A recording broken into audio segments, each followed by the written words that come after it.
Aos 40 anos, Leonardo viu seu mundo desmoronar quando Camila, sua esposa, pediu o divórcio.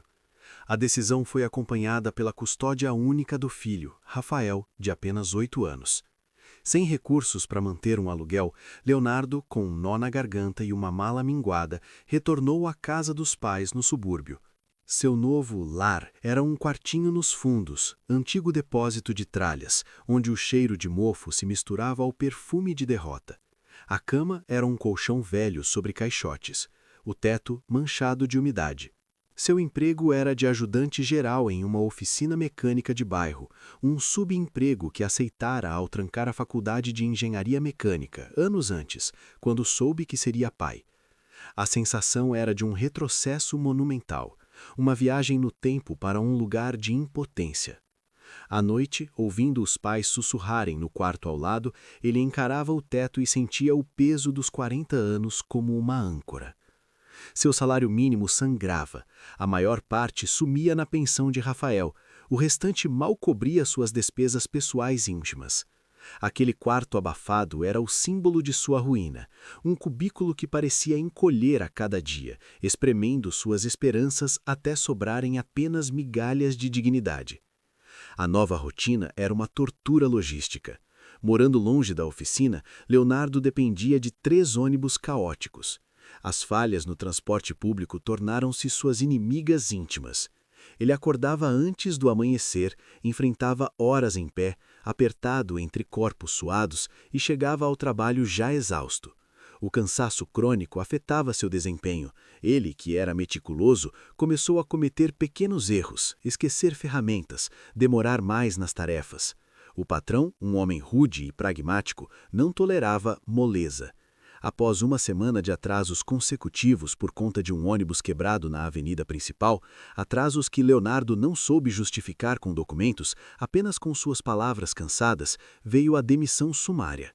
"Preciso de gente confiável", disse o dono da oficina, virando-lhe as costas. Aquele foi o golpe final. De volta ao quarto depósito, Leonardo desabou. A depressão, uma névoa escura e pesada, instalou-se. Dormia durante o dia, evadia-se do jantar com os pais, evitava os olhares de pena da mãe. Com mais de 40 anos, sem família constituída, sem emprego e sem perspectivas, ele se perguntava diariamente qual era o sentido de seguir em frente. O futuro era uma parede de concreto, lisa e impenetrável. Para entender a profundidade da queda, era necessário lembrar do alto de onde Leonardo caíra. Na infância e adolescência, ele fora o menino prodígio da família, a promessa de um futuro dourado. Inteligente e aplicado, seus cadernos eram obras de arte de organização, suas notas sempre as melhores da turma. Professores repetiam um mantra: "Se todos fossem como Leonardo, minha profissão seria um paraíso." Os pais, operários simples, viam nele a chance de ascensão social. "Meu filho vai ser um engenheiro, um doutor." Ele era carinhoso, respeitoso, o orgulho da vizinhança. A vida, naquela época, era um caminho linear e ascendente, pavimentado por livros e elogios.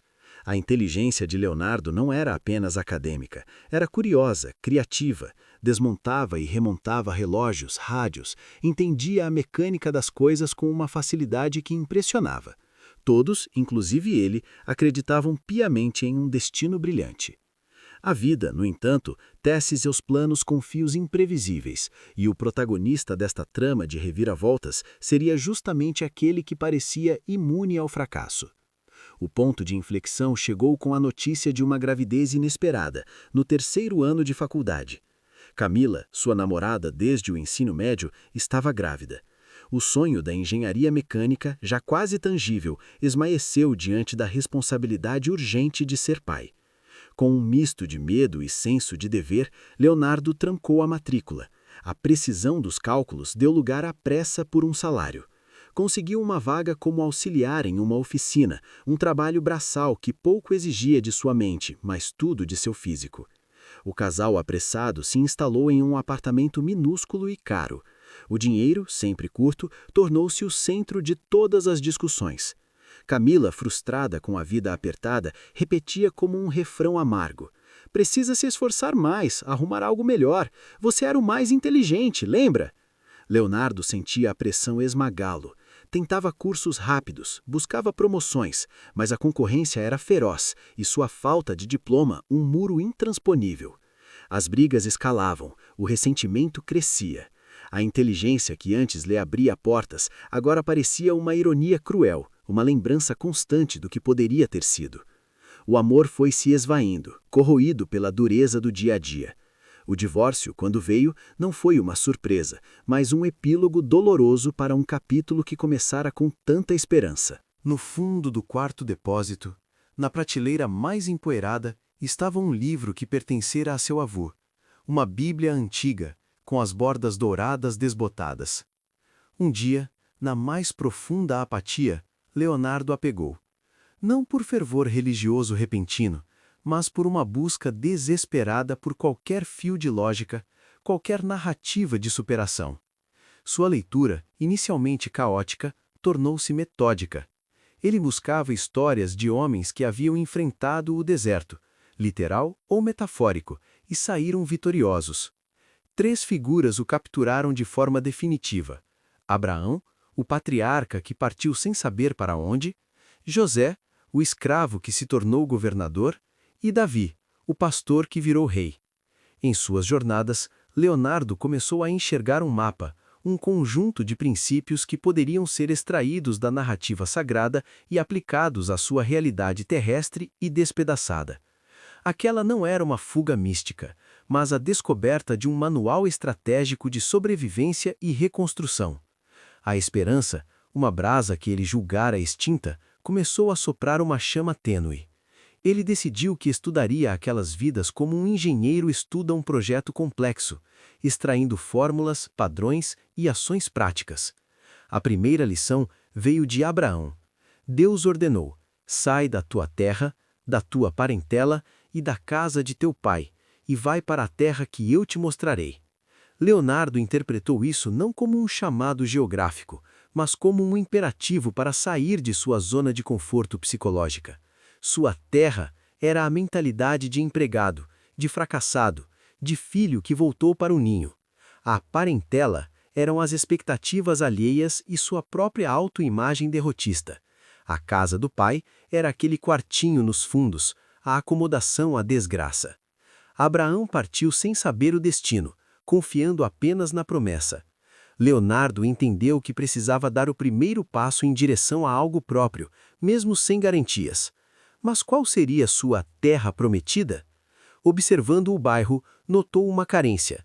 Não havia uma oficina mecânica de confiança que atendesse o público da região com agilidade e transparência. Ele tinha o conhecimento prático.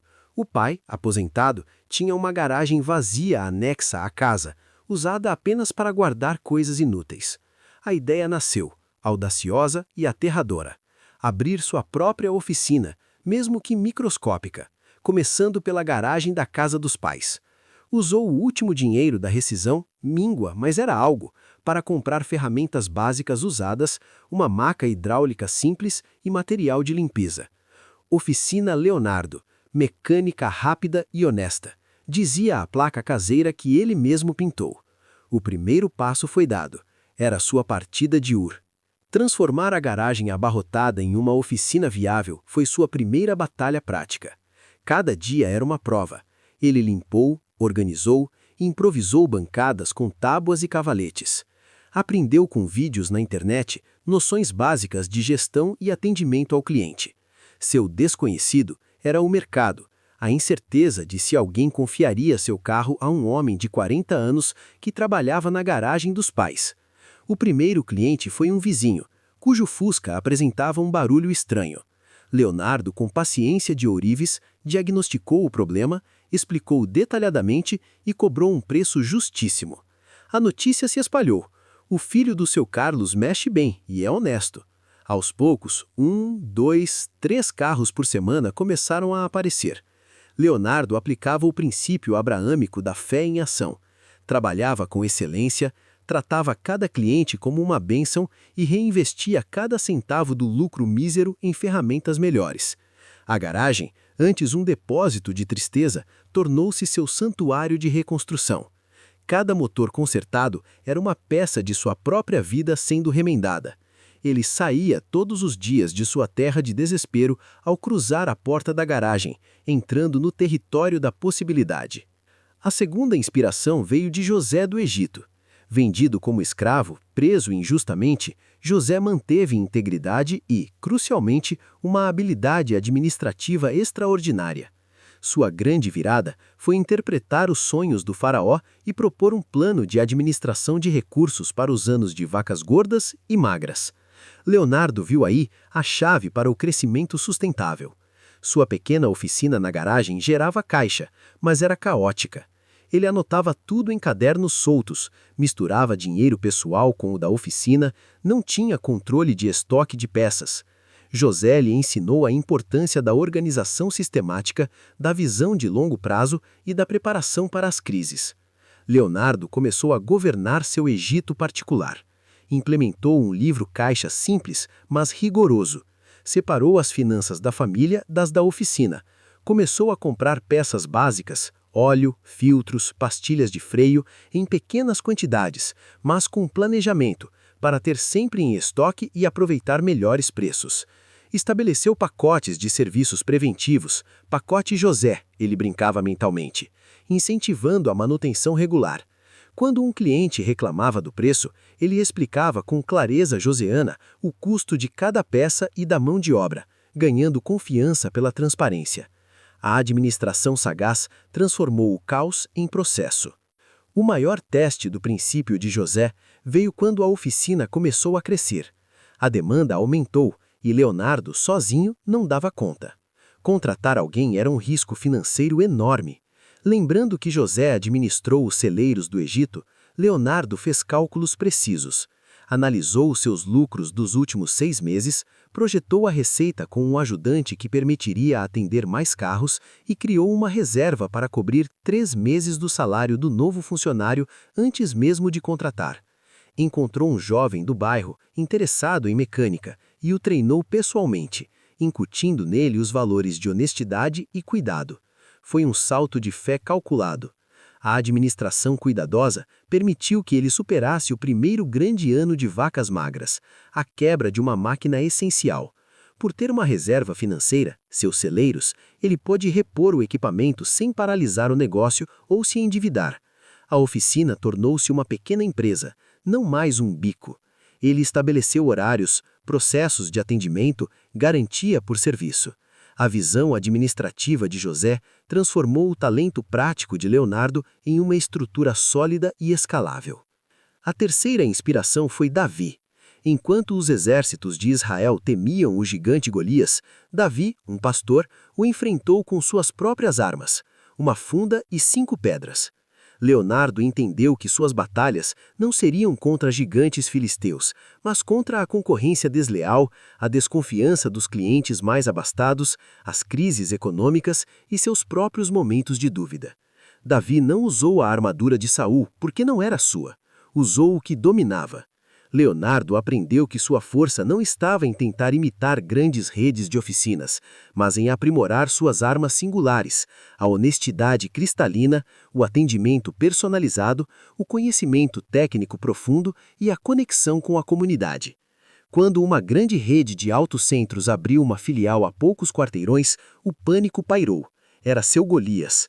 Muitos aconselharam a baixar os preços drasticamente, entrar em uma guerra suicida. Mas Leonardo lembrou-se de Davi. Em vez de copiar o inimigo, destacou suas diferenças. Criou um serviço de busca e entrega do carro na casa do cliente do bairro. Ofereceu um diagnóstico gratuito para um segundo check-up. Dobrou a transparência, enviando fotos e vídeos dos problemas encontrados. Venceu a batalha, não pelo preço, mas pela confiança. A maior batalha de Davi que Leonardo enfrentou foi uma crise pessoal e profissional simultânea. Seu filho Rafael, adolescente, passou por problemas sérios na escola, exigindo tempo, atenção e recursos financeiros para a terapia. Ao mesmo tempo, uma recessão nacional fez o movimento da oficina cair 40%. O gigante do desespero tornou a assombrar sua porta. Aplicando a coragem de Davi, Leonardo não fugiu. Enfrentou a crise em 2 frentes. Na pessoal, priorizou o filho, reorganizando sua agenda para estar presente, usando parte de suas reservas para o cuidado necessário. Na profissional, em vez de cortar qualidade ou demitir seu funcionário, foi criativo. Lançou uma campanha de manutenção solidária. Clientes que levassem o carro para revisão poderiam doar um valor simbólico que ele converteria em cestas básicas para famílias carentes do bairro, ação que gerou uma onda de boa vontade e movimentou a oficina. Ofereceu cursos básicos de mecânica para leigos em finais de semana, criando nova receita e fidelizando clientes. Venceu a batalha da crise com as pedras lisas da criatividade, ética e conexão comunitária, armas que só ele sabia usar com tanta precisão. A fusão dos três princípios, a coragem de Abraão para empreender, a sabedoria de José para administrar e a bravura de Davi para competir, gerou um crescimento orgânico e robusto. Em 5 anos, a oficina Leonardo não cabia mais na garagem. A lista de espera por serviços era longa. Com as reservas cuidadosamente construídas, José, com a coragem de um novo salto, Abraão, ele alugou um galpão pequeno, mas digno, na avenida principal do bairro. A inauguração foi uma festa da comunidade. Ex-clientes da garagem, amigos, familiares e até o padre local compareceram. Era a consagração de sua terra prometida. No novo espaço, Leonardo manteve os valores fundamentais. Investiu em equipamentos de diagnóstico modernos, mas o atendimento continuou pessoal. Ele conhecia o nome dos clientes, dos seus filhos, sabia a história de cada carro. A oficina não era apenas um local de conserto, era um ponto de confiança. Os lucros, agora substanciais, permitiram que ele pagasse a pensão de Rafael com folga, ajudasse seus pais e, pela primeira vez em décadas, visse um futuro financeiramente tranquilo para si mesmo. O sucesso do galpão principal foi tão estrondoso que em mais 3 anos a demanda superou a capacidade. Leonardo, agora com mentalidade de gestor inspirado por José, viu a oportunidade de expandir, mas de forma controlada. Em vez de abrir uma grande filial em outro bairro distante, optou por um modelo de micro-oficinas especializadas. A primeira filial, no bairro vizinho, focaria em serviços de elétrica e injeção eletrônica. A segunda, em outra região, seria especializada em suspensão e direção. Cada unidade tinha um gerente, treinado pessoalmente por Leonardo, que recebia participação nos lucros. O sistema central de compras, José, garantia a economia de escala. A cultura da honestidade e do atendimento, Davi, era o DNA de todas as unidades. A rede Oficina Mais nasceu. Leonardo, o engenheiro que não se formou, tornara-se um empresário respeitado. Sua história começava a circular como uma lenda local, um exemplo de resiliência. Aos 50 e poucos anos, Leonardo atingiu uma prosperidade que nunca ousara sonhar na época do Quartinho dos Fundos. A rede de oficinas gerava um lucro líquido de centenas de milhares de reais por mês. Ele pôde comprar uma casa confortável perto de seu filho Rafael, que agora cursava a faculdade que o pai não terminara, engenharia, por opção própria. Comprou um carro novo para sua mãe, garantiu uma viagem dos pais à terra natal. A riqueza, porém, tinha um sabor diferente do que ele imaginara na juventude. Não era sobre status ou ostentação, era sobre segurança, sobre a capacidade de proporcionar bem-estar à sua família e à sua comunidade. Era a liberdade de não mais ser refém do próximo salário. A paz interior, conquistada a duras penas, era seu maior patrimônio. As batalhas de Davi lhe ensinaram que a verdadeira vitória é manter a integridade nos momentos de crise. A riqueza era uma consequência, não o objetivo final. A prosperidade trouxe também reencontros complexos. Camila, sua ex-esposa, observava de longe a ascensão meteórica do homem que um dia julgara sem futuro. As relações melhoraram, pautadas pelo respeito mútuo e pelo amor que ambos dedicavam a Rafael. Leonardo nunca nutriu ressentimento público. Entendia que ambos foram vítimas das circunstâncias apertadas daquela época. Ele, inclusive, ofereceu a Camila uma posição administrativa em uma de suas unidades, quando soube que ela passava por dificuldades, uma atitude que selou uma paz definitiva. Com seus pais, a dinâmica mudou. De hóspede dependente, tornou-se o pilar da família. O quartinho nos fundos foi reformado e virou um home office aconchegante, onde ele, por vezes, ainda gostava de trabalhar, lembrando das origens. A gratidão que sentia por eles era imensa, e ele a demonstrava em ações, não apenas em palavras. Consciente de que sua virada teve base em princípios que iam além do business, Leonardo começou a dedicar parte de seu tempo a mentorias. Ele dava palestras em escolas técnicas e centros comunitários, não para ensinar mecânica, mas para contar sua história e disseminar a fórmula dos 3 pilares: a coragem do novo, Abraão, a sabedoria na gestão, José, e a estratégia nas batalhas, Davi. Criou um programa de aprendizagem em suas oficinas, dando oportunidade a jovens em situação vulnerável, replicando a chance que ele tivera de aprender um ofício. Seu legado começava a se transformar em algo maior do que uma rede de negócios. Era uma semente de transformação social baseada em ética, trabalho duro e fé em ação. Nos momentos de quietude, na varanda de sua nova casa, Leonardo refletia sobre o caminho percorrido. A dor do divórcio, a escuridão da depressão, a humilhação do desemprego, tudo aquilo não fora apagado, mas havia sido ressignificado. Eram as cicatrizes que provavam que ele havia sobrevivido a uma guerra e saído mais forte. A inteligência que um dia parecera um fardo inútil, revelara-se, no fim, sua maior aliada. Não nas salas de aula, mas na garagem, nos cálculos financeiros, na estratégia de negócios. Ele percebeu que a vida não havia pregado uma peça nele. Ela havia forjado no fogo. E o menino estudioso, aquele que todos achavam que seria um doutor, tornou-se algo talvez mais raro, um homem íntegro, próspero e em paz.